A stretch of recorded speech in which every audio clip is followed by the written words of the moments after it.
सर्वांना नमस्कार. स्वागत आहे तुमच्या गोंधळ मराठी चातुर्य कथा या यूट्यूब चॅनलवर. व्हिडिओकडे वळण्यापूर्वी आपल्या चॅनलला लाईक करा, सबस्क्राईब करा आणि बेल आयकॉन प्रेस करा. चला तर आता वळूया आपल्या स्टोरीकडे. गोंधळ भाग 12.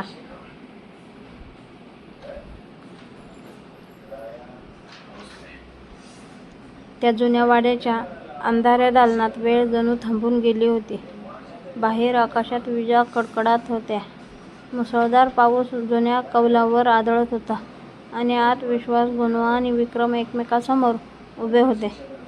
वातावरणात इतका तणाव भरला होता की जणू एखादी ठिणगी पडली तरी स्फोट होईल.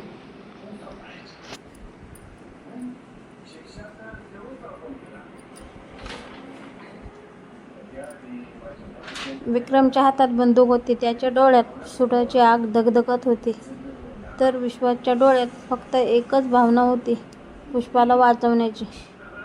त्याला स्वतःच्या जीवाची किंमत उरली नव्हती.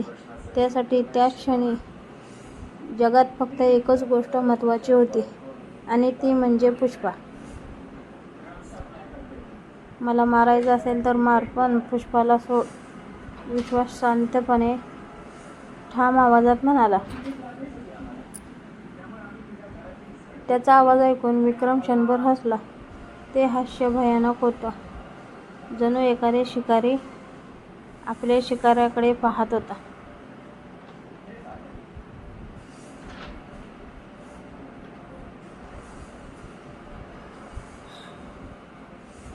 तुला अजूनही वाटतं की तू हिरो आहेस, विक्रम म्हणाला. ज्या दिवसापासून पुष्पाने मला नाकारलं त्या दिवसापासून मी ठरवलं होतं की तुला उद्ध्वस्त करायचं. आधी चोरीचा आरोप, मग गावकऱ्यांचा तिरस्कार आणि आता मी तुझं प्रेमच तुझ्यापासून हिरावून घेणार आहे. हे ऐकताच विश्वासची मुठी घट्ट आवळल्या गेल्या, पण त्याने स्वतःवर नियंत्रण ठेवलं. कारण रागाच्या भरात घेतलेला निर्णय पुष्पासाठी धोकादायक ठरू शकत होता.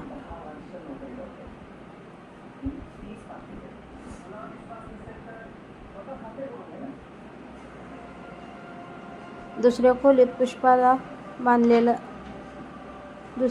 पुष्पा बांधलेली बसली होती. पण तिच्या मनात भीती नव्हती, कारण तिला माहिती होतं विश्वास नक्की येईल. अनेक वेळा तिच्या आयुष्यात संकटं आली होती, पण प्रत्येक वेळी विश्वास तिच्या पाठीशी उभा राहिला होता.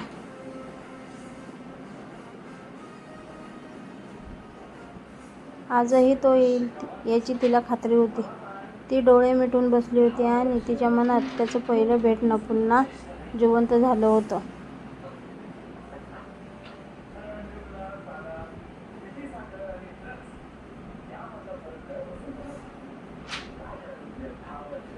विहिरीजवळचा तो दिवस, गावकऱ्यांच्या टोमण्यामध्ये शांत उभा असलेला विश्वास, त्याच्या चेहऱ्यावरचा गोंधळ आणि त्या गोंधळामागे लपलेलं कोमल मन.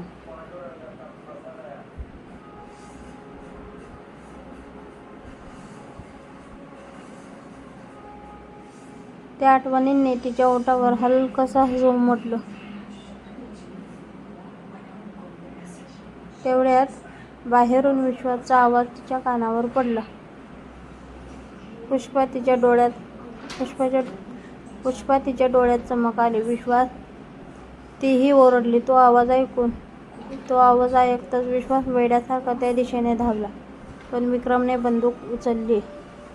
धाड गोळी सुटली. संपूर्ण वाडा हादरला.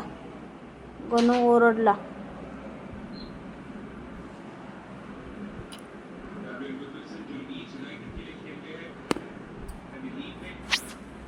पुष्पा घाबरून रडू लागली.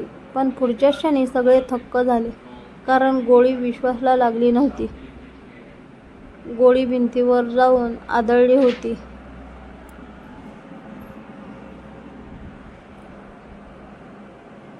विजांच्या कडकडाटामुळे विक्रमचा तोल गेला आणि नेम चुकला होता. त्या संधीचा फायदा घेत विश्वास त्याच्यावर झेपावला. दोघांमध्ये झटापट सुरू झाली. वाड्याच्या जुन्या जमिनीवर ते लोळत होते.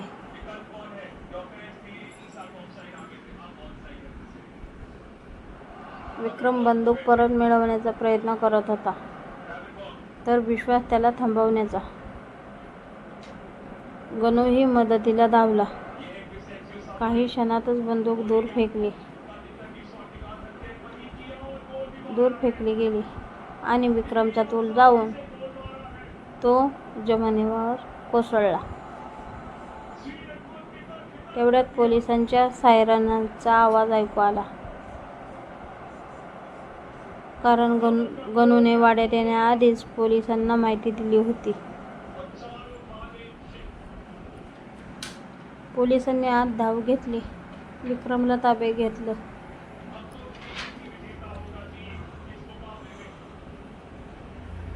त्याच्या चेहऱ्यावर पराभव स्पष्ट दिसत होता. तो ओरडत होता,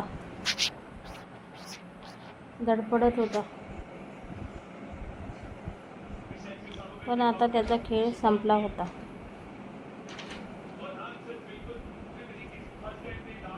विश्वास लगेच त्या खोलीत धावला जिथे पुष्पा होती. तिला पाहताच त्याच्या डोळ्यात पाणी आलं.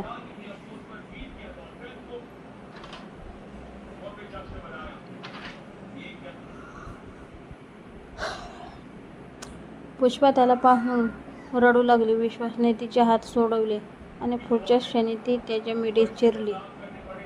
त्या मिठीत हजारो भावना दडल्या होत्या.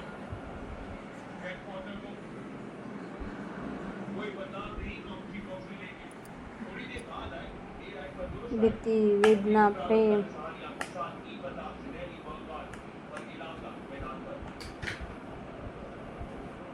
आणि पुन्हा एकदा एकमेकांना मिळाल्याचा आनंद.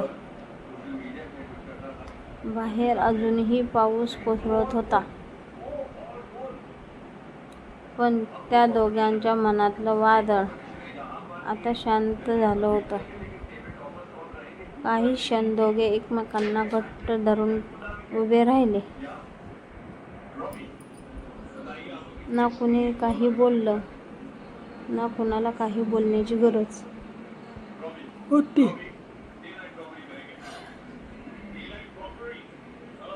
कारण कधी कधी प्रेम शब्दापेक्षा मिठीत जास्त बोलतं.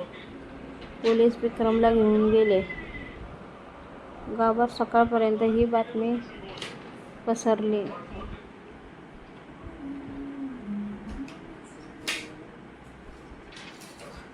सगळीकडे एकच चर्चा सुरू झाली. विश्वासने पुष्पाला वाचवलं. खरं प्रेम असंच असतं. आपण त्याला किती चुकीचं समजत होतो. पहिल्यांदाच संपूर्ण गाव विश्वासच्या प्रेमाचा आणि त्याच्या चांगुलपणाचा आदर करत होतं.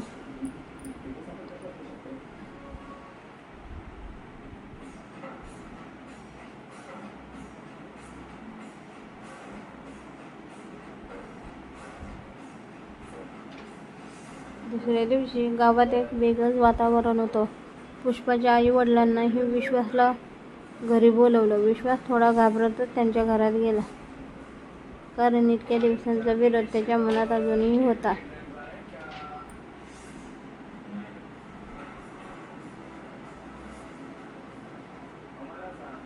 पण जे घडलं ते त्यांच्या कल्पनेपलीकडचं होतं.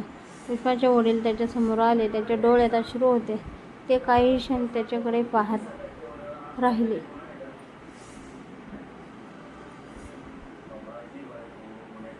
आणि अचानक त्यांनी त्याचा हात हातात घेतला.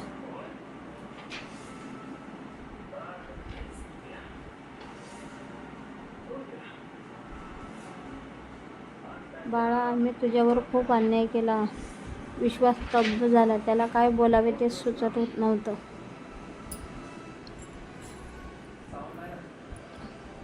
पुष्पाची आईही रडत होती. तू आमच्या मुलीसाठी स्वतःचा जीव धोक्यात घातलास. आता आम्हाला तुझ्याबद्दल कोणतीच शंका नाही. हे ऐकताच पुष्पाच्या डोळ्यात आनंदाश्रू आले.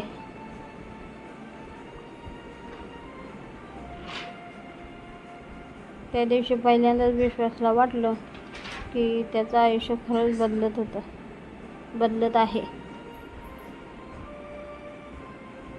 पण नियती अजून मोठं रहस्य घेऊन त्यांची वाट पाहत होते.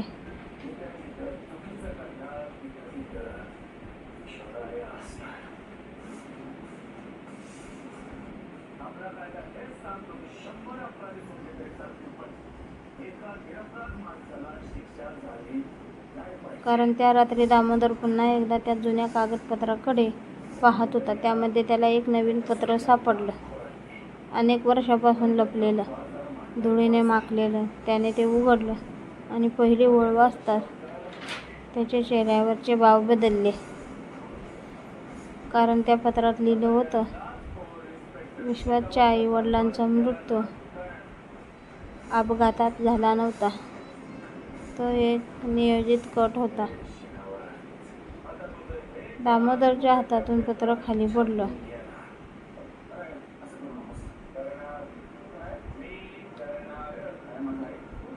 त्याचा श्वास अडकला, कारण त्या कटामागचं नाव पाहून तो हादरून गेला होता.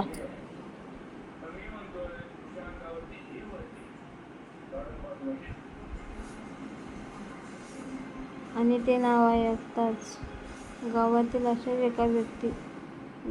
अशीच एका व्यक्तीचं होतं, ज्याच्यावर आजपर्यंत कुणालाही संशय नव्हता.